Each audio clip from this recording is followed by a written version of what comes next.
레위 지파 각 씨족의 직무 4장. 주님께서 모세와 아론에게 이르셨다.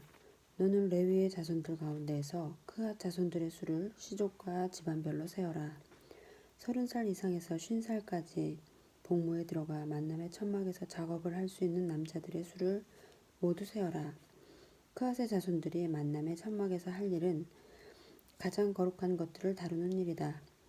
진영을 옮길 때에는 아론과 그의 아들들이 들어와서 칸막이 휘장을 내려 그것으로 중언궤를 덮은 다음 그 위에 돌고래 가죽 덮개를 씌우고 다시 그 위에 순 자주색 천을 펴고 채를 꿰다. 제사상 위에는 자주색 천을 펴고 그 위에 대접, 접시, 잔, 제주단지들을 놓는다. 늘 차려놓는 빵도 그 위에 놓아야 한다. 그 위에 다홍색 천을 펴고 돌고래 가죽 덮개로 덮은 다음 채를 꿰다. 그러고는 자주색 천을 가져다가 불을 켜는 등잔대와 그것에 딸린 등잔, 불똥가위, 불똥접시, 그리고 등잔대에 쓰는 온갖 기름, 그릇을 덮은 다음 그 등잔대와 그것에 딸린 모든 기물을 돌고래 가죽 덮개로 싸서 들것 위에 얹는다. 금제단 위에는 자주색 천을 펴고 그것을 돌고래 가죽 덮개로 덮은 다음 채를 꿰다. 성소에서 예식에 쓰는 그 밖의 모든 기물을 가져다가 자주색 천으로 싸고 돌고래 가죽 덮개로 덮어 들것 위에 얹는다. 제단은 재를 치우고 나서 그 위에 자홍색 천을 편 다음 제단에서 쓰는 모든 기물 곧 불똥접시, 고기 갈고리, 삽, 쟁반 등 제단의 모든 기물을 얹고 그 위에 돌고래 가죽 덮개를 편 다음 채를 꿰다. 진영을 옮길 때 아론과 그의 아들들은 성소와 성소의 모든 기물을 덮는 일을 이런 식으로 마친다. 그런 다음에야 그앗의 자손들이 와서 그것들을 든다. 그들은 거룩한 물건들에 몸이 닿지 않게 해야 한다. 그랬다가는 죽는다. 이것이 만남의 천막에서 그앗의 자손들이 옮겨야 하는 짐이다. 아론 사제의 아들 엘아자르가 맡은 것은 등잔기름, 향기로운 향, 늘 바치는 곡식제물, 성별, 기름이다. 그는 성막과 그 안에 있는 모든 것, 성소와 거기에 딸린 모든 기물을 맡는다. 주님께서 모세와 아론에게 이르셨다. 너희는 그앗의 씨족들로 이루어진 부족이 레위인들 가운데서 끊어지지 않게 하여라. 그들이 가장 거룩한 것들에 가까이 갈 때 죽지 않고 살게 하려면 너희가 이렇게 해주어야 한다. 아론과 그의 아들들이 들어와서 한 사람 한 사람에게 일과 짐을 정해주어야 한다. 그러나 그앗인들은 들어와서 한순간이라도 거룩한 것을 보아서는 안 된다.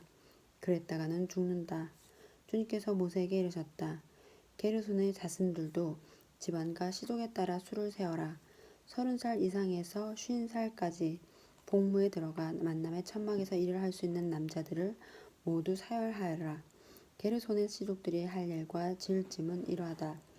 그들이 나를 것은 성막에 치는 천, 만남의 천막과 그 덮개, 그 위에 씌우는 돌고래 가죽 덮개, 만남의 천막 어귀에 치는 막, 뜰의 휘장, 성막과 제단을 둘러싼 뜰의 정문 어귀에 치는 막, 거기에 딸린 줄과 그들이 일하는 데에 필요한 모든 기물이다.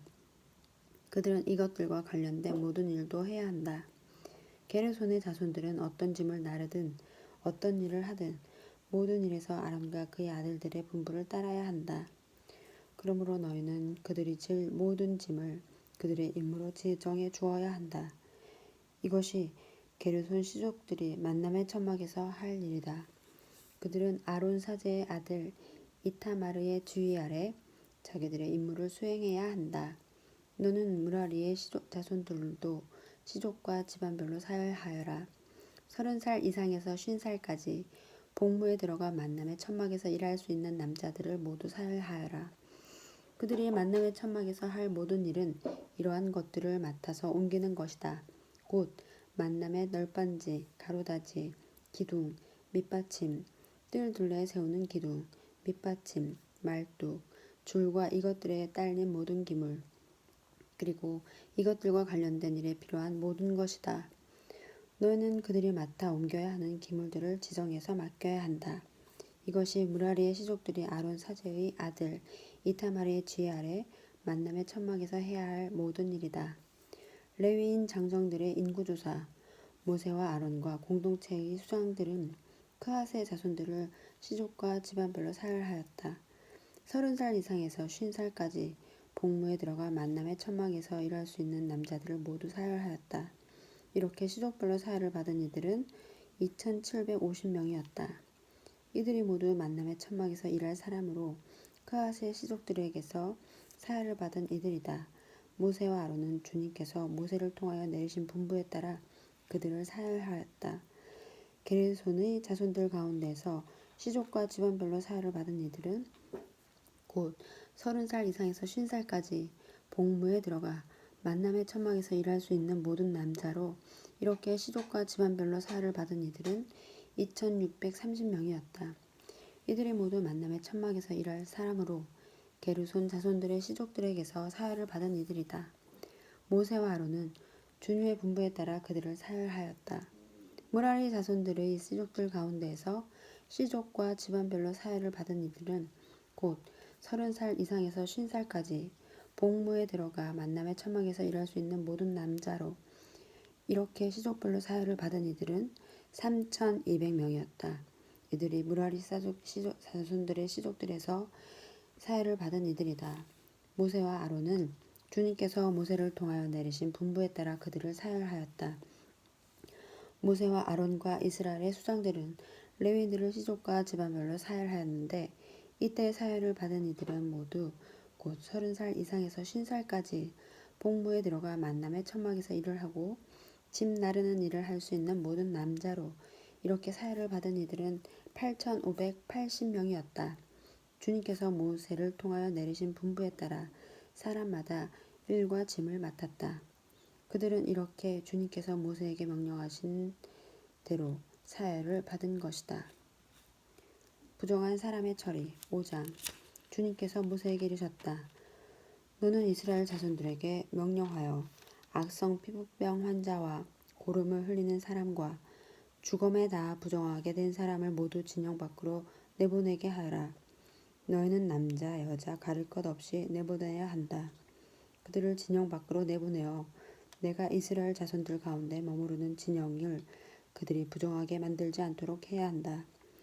이스라엘 자손들은 이렇게 하여 그들을 진영 밖으로 내보냈다. 이스라엘 자손들은 주님께서 모세에게 이르신 대로 하였다. 잘못에 대한 보상. 주님께서 모세에게 이르셨다. 너는 이스라엘 자손들에게 일러라. 남자든 여자든 남에게 어떤 잘못을 저질러 주님을 배신할 경우 그 자는 죄인이 된다. 그런 자는 자기가 저지른 잘못을 고백한 다음 손해를 끼친 이에게 전액을 보상하고 거기에 5분의 1을 더하여 갚아야 한다. 그러나 그 피해자에게 대신 보상을 받을 근친이 없으면 속죄 예식에 쓰는 속죄 수량은 물론이고 그 보상도 주님에게 돌아가 사제의 몫이 된다. 이스라엘 자손들이 사제에게 가져오는 모든 거룩한 예물 가운데 흔들어 바치는 것은 모두 사제의 것이 된다. 각자의 거룩한 예물은 자기 것이 되지만 누가 사제에게 준 것은 사제의 것이 된다. 간통 혐의를 받는 여자. 주님께서 모세에게 이르셨다. 이스라엘 자손들에게 일러라. 그들에게 이렇게 말하여라. 어떤 사람의 아내가 빗나가 남편을 배신하고 다른 남자와 동침하였는데 그 여자가 제 몸을 더럽힌 사실이 남편 눈에 드러나지 않고 감추어진 채 증인도 없고 현장에서 붙들리지도 않았을 경우 남편이 줄투심에 사로잡혀 실제로 몸을 더럽힌 아내를 의심하게 되거나 또는 질투심에 사로잡혀 몸을 더럽히지 않았는데도 아내를 의심하게 되면 그 남편은 자기 아내를 사제에게 데리고 와야 한다. 아울러 아내 몫으로 보릿가루 10분의 1 에파를 예물로 가져와야 한다. 그 예물에는 기름을 따라서도 안 되고 유황을 얹어서도 안 된다. 그것은 질투의 곡식 제물이며 죄를 생기시키는 기억의 곡식 제물이기 때문이다. 사제는 그 여자를 가까이 오게 하여 주님 앞에 세운다. 그런 다음에 사제는 거룩한 물을 옹기 그릇에 떠넣고 성막 바닥에 있는 흙먼지를 긁어 그 물에 탄다. 사제는 그 여자를 주님 앞에 세운 채 그 여자의 머리를 풀고 기억의 곡식재물 곧 질투의 곡식재물을 그 여자의 두 손바닥에 얹어 놓는다. 사제 자신은 저주를 부르는 쓴물을 손에 들고 이렇게 말하며 그 여자를 맹세하게 한다. 다른 남자가 그대와 동침한 적이 없고 그대가 남편 밑에 있으면서 빗나가 몸을 더럽힌 일이 없으면 저주를 부르는 이 쓴물이 그대에게 해를 끼치지 않을 것이다. 그러나 그대가 남편 밑에 있으면서 빗나가 몸을 더럽혔거나 남편 아닌 다른 남자와 그 남자가 그대와 동침한 적이 있으면 이때 사제는 그 여자에게 저주의 맹세를 하게 하면서 이렇게 말한다. 주님께서 그대의 허벅지를 떨어져 나가게 하시고 그대의 배를 부풀어 오르게 하시어 그대의 백성 가운데에서 그대를 저주와 맹세의 본보기로 만드실 것이다. 이제 저주를 부르는 이 물이 그대의 창자 속에 들어가 배를 부풀어 오르게 하고 허벅지를 떨어져 나가게 할 것이다. 그러면 그 여자는 아멘 아멘 하고 대답해야 한다. 사제는 이 저주를 글로 써서 그 쓴 물에 씻는다. 저주를 부르는 쓴 물을 그 여자에게 마시게 하면 저주를 부르는 그 물이 몸 안에 들어가 쓰라리게 하는 것이다. 사제는 그 여자의 손에서 질투의 곡식제물을 받아 주님 앞에 흔들어 바치는 제단으로 가져온다. 사제는 그 곡식제물을 한 손 가득 퍼내어 그것을 기념 제물로 제단 위에서 살라 연기로 바친다.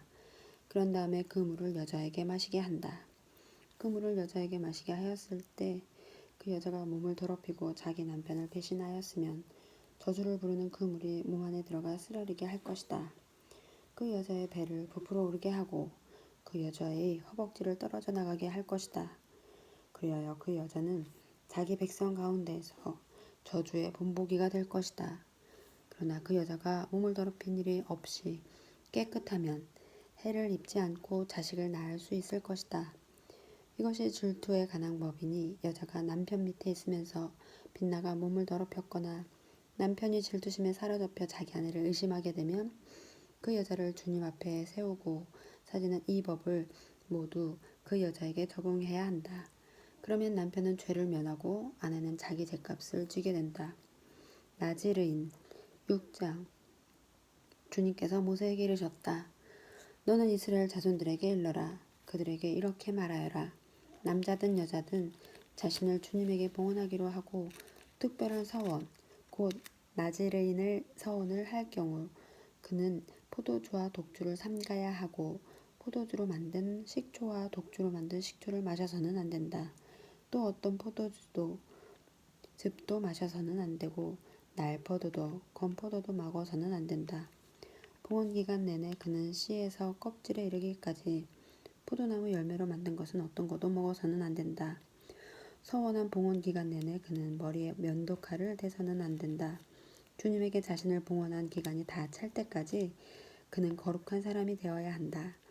그래서 머리털이 길게 자라도록 내버려 두어야 한다. 그는 자신을 주님에게 봉헌한 기간 내내 죽은 이에게 다가가서는 안 된다. 아버지, 어머니, 형제나 누이가 죽었을 때에도 그들의 죽음으로 자신을 부정하게 해서는 안 된다. 하느님에게 봉헌한 표를 머리에 지니고 있기 때문이다. 봉헌 기간 내내 그는 주님에게 거룩한 사람이 되어야 한다. 누가 그의 곁에서 갑자기 순식간에 죽어 봉헌된 그의 머리를 부정하게 할 경우 몸을 정결하게 하는 날에 머리를 깎아야 한다. 곧 1회째 되는 날에 깎아야 한다. 그리고 8회째 되는 날에는 산비둘기 2마리나 집비둘기 새끼 2마리를 만남의 천막 거기로 가져와 사제에게 준다. 사제는 한 마리는 속죄제물로 다른 한 마리는 번제물로 바쳐 주검 때문에 죄를 지은 그를 위하여 속죄 예식을 거행한다. 그는 그날로 다시 자기 머리를 거룩하게 바친다. 그는 봉헌하기로 정한 기간 동안 자신을 다시 주님에게 봉헌하기로 하고 1년 된 어린 수장을 보상제물로 가져온다. 이미 지난 기간은 그의 봉헌이 부정하게 되었으므로 무효가 된다. 봉헌 기간이 다 찼을 때에 나지레인과 관련된 법은 이러하다. 먼저 그를 만남의 천막 거기로 오게 한다. 그러면 그는 주님에게 예물을 바친다. 곧 1년 된 흠없는 어린 수양 한 마리는 번제물로 1년 된 흠없는 어린 암양 한 마리는 속죄제물로 흠 없는 수장 한 마리는 친교 제물로 바친다. 또 누룩 없는 빵과 고운 곡식가루에 기름을 섞어 만든 과자와 기름을 발라 누룩 없이 만든 볶음이 한 광주리를 곡식 제물과 제주와 함께 바친다. 사제는 그것들을 주님 앞에 가져와서 그거를 위한 속죄 제물과 번제물로 바친다. 수장은 그 누룩 없는 빵 한 광주리와 함께 주님에게 친교 제물로 바친다. 사제는 곡식 제물과 제주도 함께 바친다. 그 다음에 나즈레인은 봉헌한 자기 머리를 만남의 천막 어귀에서 깎는다. 봉헌한 자기 머리에 털은 가져다가 친교 제물 밑에서 타고 있는 불 위에 얹는다. 이렇게 나즈레인이 봉헌한 자기 머리를 깎고 나면 사제는 삶은 수장의 어깨고기 그리고 광주리에서 누룩 없는 과자 하나와 누룩 없는 부꾸미 하나를 가져와 나즈레인의 두 손에 얹었다가 그것을 주님 앞에 예물로 흔들어 바친다. 그것은 흔들어 바친 가슴고기와 들어 올려 바친 넓적다리 고기와 함께 사제의 거룩한 몫이 된다. 그런 다음에야 나즈레인은 포도주를 마셔도 된다. 이것이 소원을 한 나즈레인에 관한 법이다. 이것이 그가 따로 마련할 수 있는 것 외에 자기의 봉헌 세역과 관련하여 주님에게 올려야 하는 예물이다. 그는 자기가 한 서원에 따라서 자기의 봉헌 서역과 관련된 법에 맞추어 바쳐야 한다. 사제의 축복. 주님께서 모세에게 이르셨다. 아론과 그의 아들들에게 일러라. 너희는 이렇게 말하면서 이스라엘 자손들에게 축복하여라. 주님께서 그들에게 복을 내리시고 그들을 지켜주시리라. 주님께서 그들에게 당신 얼굴을 비추시고 그들에게 은혜를 베푸시리라. 주님께서 그들에게 당신 얼굴을 들어 보이시고 그들에게 평화를 베푸시리라. 그들이 이렇게 이스라엘 자손을 위로 나의 이름을 부르면 내가 그들에게 복을 내리겠다.